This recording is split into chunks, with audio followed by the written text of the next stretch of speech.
The power of reverence, story, and slowness. The childhood origins of manifestation and simulation mastery.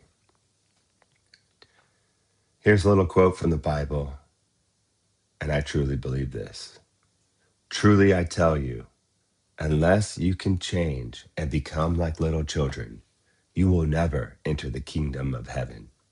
Kingdom of heaven, your manifestations. Here's something most people never realize. The way we raise children, the stories we tell them, the rhythms we keep, the reverence we model is actually their first training in how to navigate the simulation. Children don't learn through explanation. They learn through absorption, through the state we live in, the pace we move with, and the images we give them. Today, I'm going to show you how a Waldorf approach to childhood is really the foundation of manifestation, identity shifting, and simulation mastery, long before a child even knows those words. Reverence, story, slowness, simulation mastery begins in childhood. The child's first manifestation practice. Let's begin with the simplest, oldest teaching tool, story. To a child, story isn't entertainment. Story is their inner world being shaped. When a child hears a tale about a little bear who faces change, or a mouse who feels unsure, they aren't just listening. They're forming inner pictures. And inner pictures shape outer behavior.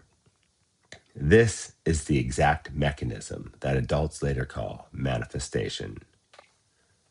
First, imagine within, then act from that state. For a child, a story is a state. A story teaches them this is what courage feels like. This is how change can be safe. This is how things unfold in rhythm. When parents or teachers tell the same story for several days, they're building a stable inner template, a subconscious map that prepares the child for what's coming. That's not just education. That's early assumption training. Story is inner pictures. Inner pictures is early manifestation training. Reverence. The child learns state management. The slowness and gentleness, the care in small actions. When a child pauses to smell cinnamon before it goes in the oatmeal, when they fold a cloth neatly, when they whisper, thank you, before eating, they're learning how to enter a regulated, coherent state. This is what adults call raising your vibration, aligning with the wish fulfilled, creating from inner peace. But children learn it with their bodies. Reverence isn't a moral idea, it's nervous system training. It teaches the child, I can slow down, I can feel, I can respond from calm. This is the foundation for any future conscious creator. Reverence is state training. State training is stable manifestation. Rhythm and ritual, understanding how the simulation works. Rhythm is how the world teaches a child that life is safe, predictable, and responsive. When a child knows what comes next, when meals, rest, play, and story follow a gentle rhythm, they're learning the base assumption behind manifestation. Life can be trusted. The world responds to me. Ritual adds the sacred dimension. A candle before a story, a song before meals, a goodbye rhyme at the door. These are more than sweet moments. They're early anchors of consciousness, showing the child that transitions have meaning, and that presence matters. Rhythm and ritual are the simulation's operating instructions.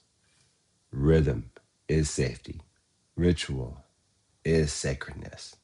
Both are trust in the simulation.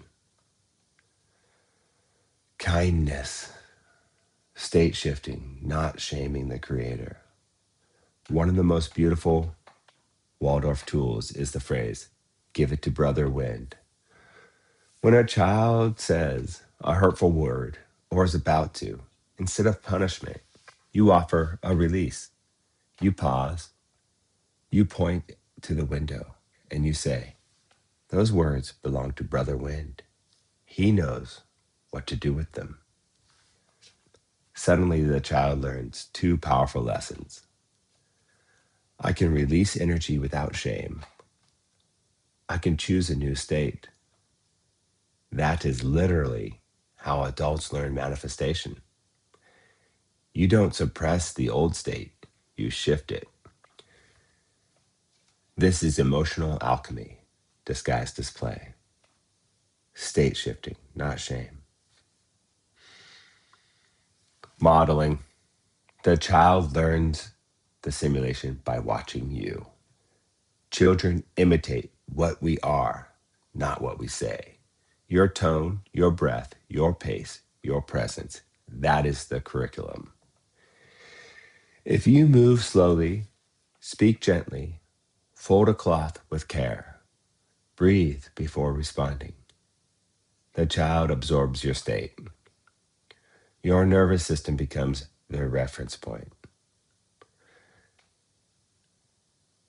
This is their first experience with the law.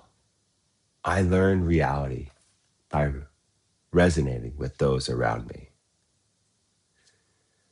You are the example of calm, reverence, boundaries, identity, creation, love.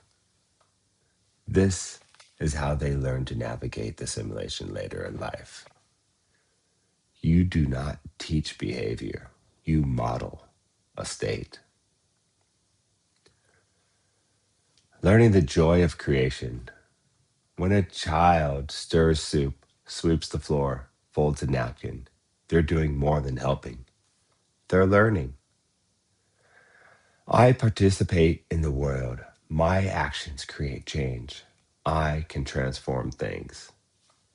This is the essence of manifestation. Small actions change the field. These tasks give children confidence, belonging, agency, and a lived sense of being, a creator, not a passenger. Participation is creation. Learning to perceive the field. Slow exploratory walks train the child to notice, to feel the wind, to watch the ants, to touch the bark, to smell the rain. This is intuition training, presence training, synchronicity awareness. A child who learns to walk slowly becomes an adult who can hear inner nudges, the exact guidance you use to manifest and move through the simulation. Presence creates perception. Childhood teaches the laws of the simulation.